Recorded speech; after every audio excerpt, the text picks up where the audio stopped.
Welcome back to the Mountain Morning Show, where I'm very happy to be joined by Austin Schofield at Salt Lake City 2026-2030. How are you? I'm doing good. How about you? I'm great. Awesome. I'm great. I'm excited because it seems that I'm not the only one who wants to see the Olympics again. Yeah, I think there's apparently 89% of Utahns do as well. Yeah, this is a new Deseret News poll that reached out and kind of gauged the public's interest in an Olympic Games. Winter Olympic Games, and they're interested. Yeah, it was actually a Dan Jones and Associate poll. Even better. And yes, they're professionals. Yep. They know exactly what they're doing, and they polled about 600 people across the state of Utah with a margin of error of 4%, and 89% of people responding said they want to see the Olympics back. Wow. Yeah. That's strong resonance towards having the games. Yeah, that's a, academically it's a B+ average, which isn't too bad. Yeah, for sure. How does this make you feel? I mean, what do you think when you consider those numbers? I think it obviously excites me. It's awesome support. It's more support than Los Angeles had. Actually, they had 86% of the Los Angeles public support their Olympics, and so to have more support for them is pretty awesome. And I also think it's awesome because a lot of times the people who did the poll actually think that's a conservative number. They said that they felt like it would be higher if they actually polled the public during the 2018 Olympics. And so that 89% is kind of conservative number, they think. So I think it's even more positive than we might realize. Well, and we obviously did a good job of having the Olympics in 2002. Arguably, certainly to that point, the best Winter Olympics that had been put on, and the most successful as far as money is concerned, because many places have gone bankrupt having Olympics, and certainly many of them lost money at the minimum. But we did well. We actually came out of it with a legacy fund and with some money. Yeah, that's definitely true. I think we are one of the only Olympics to have profited, whether it be summer or winter. Right. And that's quite a feat, actually, especially for the Winter Olympics. It's a lot more expensive to build the things that you need for a Winter Olympics. I mean, every community has a pool or a track. Not every community has an expensive ski jump or something like that. And so the fact that a Winter Olympics profited is even more impressive than we might realize. This certainly is. I think all good news. Maybe the part that's not so good is the fact that some other people throwing their hat in the ring, right? Yeah, there's a recent news report about 2 or 3 weeks old that there's another Norwegian city in addition to Lillehammer that's actually interested. Actually, I'm not sure if it really qualifies as a city. It's Telemark County, it's called, which stretches, it's further south than Lillehammer. I'm not sure how the Norwegian geography works. I don't know if a county is like a state or if it's like an actual county here in the United States. Right. But it is a little small section of Norway that actually borders the southern coast and goes, 300 or 400 miles to the north. So it's kind of a strange area. Yeah, it definitely is. And Norway's hosted the Olympics before, and so it's kind of interesting to have two competitors from kind of a smaller country. Yeah, arguably that is a much smaller country than most. Yeah. But one that really understands winter sport. So that they certainly have a pretty strong advantage there to a lot of places.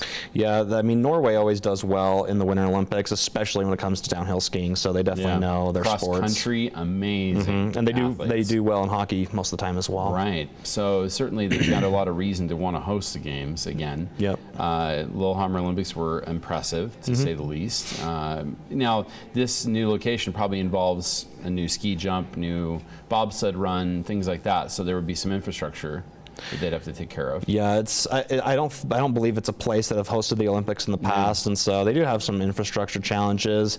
And it's kind of strange that they don't have like a big host city. It's really, I think it's more of a thought, to be honest with you, but they're definitely interested, so it's just another competitor for Salt Lake potentially. Yeah, now Sion, Switzerland also starting to talk a little bit about this, and this one is a strong possibility. I mean, if they put in for this, they would have a good shot at it. Yeah, Sion has bid for it 3 times, one of which was in 2002, and so now they're really taking a run at 2026, and we talked last time. To lose to Salt Lake twice would be something. That would be kind of unprecedented. Yeah, it's definitely unique to go to not only bid for it this would be the 4th time, but to lose to the same city twice would be definitely unique. Yeah, so they're obviously a strong competitor there. What do you see as their advantage in Sion? Yeah, well, I think an advantage is that they do have, they're obviously passionate about the Olympics, or else they wouldn't have bid for it 3 times in the past. So that's probably an advantage.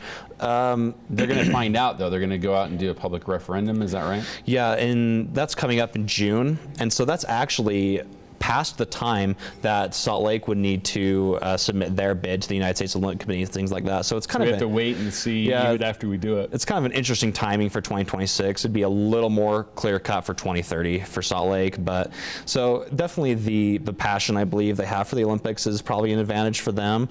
In addition to that, I'm not sure how much of this plays into it, but Switzerland is also the home of the International Olympic Committee. Right. So a little home court advantage, maybe that plays into it. I'm not 100% sure, but I'd say in a 4th run at it, yeah, you got to think that's going to help. Yeah, for sure. How are you feeling in general between 2026 and 2030 now? Where do we look like we have the biggest advantage at this point, do you think? Yeah, I think, I don't think the time necessarily matters as far as advantage. I mean, you're going to be competing with the issue of hosting the Olympics back-to-back in the same country, whether it be 2026 or 2030 because no of matter LA. what we do, we're coming up against that. Yeah, so you're going to face that challenge regardless, so I don't think timing really matters in that regard. But I do think that Sion is a good competitor for 2026, and it's really tough to see which cities will be interested in 2026 and 2030. There's been a lot of potential Winter Olympic hosts that have dropped out in the past from year to year, and so I think just since there's a lot of competition for 2026, I think 2030 is probably the best shot. Yeah, I kind of feel like it is too. Now, who do we likely have to go up against in 2030? Well, that's really tough to say as well. I would say there's the American cities that have declared their interest just in general, so that's Reno and Denver most likely. But I would say that the competition for 2026 is practically the same as of right now. Of course, they just roll right into 2030. Yeah, there's no official, there's no official declaration of, what they're interested in necessarily. That's how it happened for us in 2002. We went forward in '98, and then again in 2002. Are we looking at maybe them awarding more than one again at the same time? Is that a possibility? Yeah, it's definitely possible. I mean, the International Olympic Committee broke tradition in awarding Paris and Los Angeles at the same time.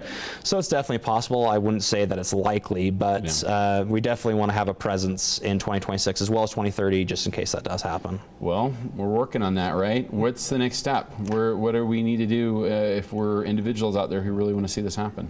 Yeah, well, I think we're doing, the right thing. I think a lot of it, some of it we can't control, to be honest. We just really need to stay passionate about the Olympics. If you receive a call or something like that asking your interests, definitely say that you are interested in the Olympics coming back. And, you could reach out to politicians and stuff like that and express your interest and say that you're interested in the Olympics coming back and stuff like that. They'll definitely encourage them to push harder than they already are, and they are pushing hard. Yeah, it makes good sense to remember that your one phone call represents lots of people. So, you may think, it doesn't really matter if I call in. When you call in, you're representing roughly about 1,000 people in most political, arguments, so to speak.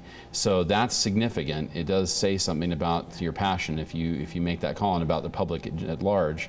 So certainly it makes good sense to take a minute and maybe suggest, if you're really excited about it, that we ought to do it. Yeah, and definitely, stay engaged with @SLC 2026 2030 on social media. That's where all the news relating to these types of topics can be found, and it's a one consolidated, easy to use type platform. So, well, as always, we appreciate you putting that together and keeping us up to speed on all of it. Austin Schofield, it's Salt Lake City 2026 or 2030.